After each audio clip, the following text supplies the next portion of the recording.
আয়াত ১১৫ ওয়ালিল্লাহিল মাশরিকু ওয়াল মাগরিবু ফাআইনামা তুওয়াল্লু ফাসাম্মা ওয়াজহুল্লাহ ইন্নাল্লাহা ওয়াসিউন আলীম।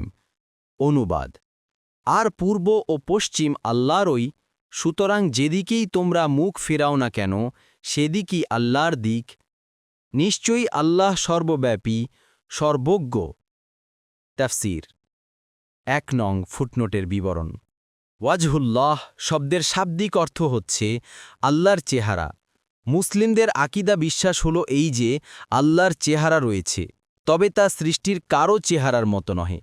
কিন্তু ওই আয়াতের দ্বারা উদ্দেশ্য হল সকল দিকই যেহেতু আল্লাহর, সুতরাং মুসল্লি পূর্ব ও পশ্চিম যেদিকে মুখ ফেরাক না কেন সেদিকই আল্লাহর কিবলা রয়েছে।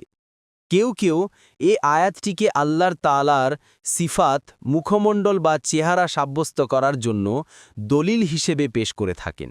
মূলত এ আয়াতিতে ওয়াজহুন শব্দটি দিক বা কেবলা বোঝানোর জন্য ব্যবহার করা হয়েছে। তাই শাইখুল ইসলাম ইবনে তাইমিয়া রাহিমাহুল্লাহ এ আয়াতটিকে সিফাতের আয়াতের মধ্যে গণ্য করাকে ভুল আখ্যায়িত করেছেন।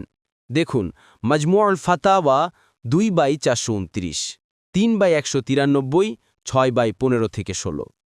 কোন মুফাসসির ফাআইনামা তুওয়াল্লু ওয়াজহুল্লাহ আয়াতকে এই নফল সালাতেরই বিধান বলে সাব্যস্ত করেছেন।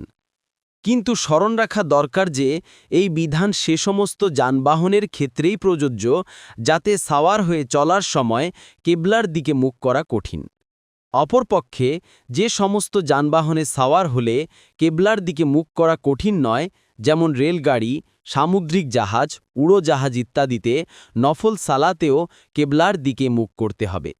তবে সালাতরত অবস্থায় রেলগাড়ি অথবা জাহাজের দিক পরিবর্তন হয়ে গেলে এবং আরোহীর পক্ষে কেবলার দিকে মুখ ফিরিয়ে নেয়ার অবকাশ না থাকলে সে অবস্থায়ই সালাত পূর্ণ করবে। এমনিভাবে কেবলার দিক সম্পর্কে সালাত আদায়কারীর জানা না থাকলে, রাতের অন্ধকারে দিক নির্ণয় করা কঠিন হলে এবং বলে দেওয়ার লোক না থাকলে সেখানেও সালাত আদায়কারী অনুমান করে যেদিকেই মুখ করবে সেদিকেই তার কেবলা বলে গণ্য হবে। তাফসিরে মাআরিফুল কুরআন 2 নং ফুটনোটের বিবরণ। এখানে কেবলামুখী হওয়ার সম্পূর্ণ স্বরূপ বর্ণনা করে দেওয়া হয়েছে যে এর উদ্দেশ্য নাউজ বিল্লাহ, বাইতুল্লাহ অথবা বাইতুল মুকাদ্দাসের পূজা করা নয়। সমস্ত সৃষ্টিজগৎ তার কাছে অতি ছোট। এর পরেও বিভিন্ন তাৎপর্যের কারণে বিশেষ স্থান অথবা দিককে কেবলা নির্দিষ্ট করা হয়েছে। আয়াতের শেষে মহান আল্লাহর 2টি গুরুত্বপূর্ণ গুণবাচক নাম উল্লেখ করা হয়েছে। প্রথমে বলা হয়েছে তিনি ওয়াসিউন। এ শব্দটির 2টি অর্থ রয়েছে। 1, প্রাচুর্যময়, অর্থাৎ তার দান অপরিসীম। তিনি যাকে ইচ্ছা তার কর্মকাণ্ড দেখে বিনা হিসাবে দান করবেন। পূর্ব বা পশ্চিম তার কাছে মুখ্য উদ্দেশ্য নয়। তিনি দেখতে চাইছেন যে কে তার কথা শুনে আর কে শুনে না। 2, ওয়াসিউন শব্দটির দ্বিতীয় অর্থ হচ্ছে সর্বব্যাপী, অর্থাৎ তিনি যেহেতু সব দিক ও স্থান সম্পর্কে পূর্ণ খবর রাখেন, সুতরাং তার জন্য কোন কাজটি করা হলো সেটা তিনি ভালো করেই জানেন।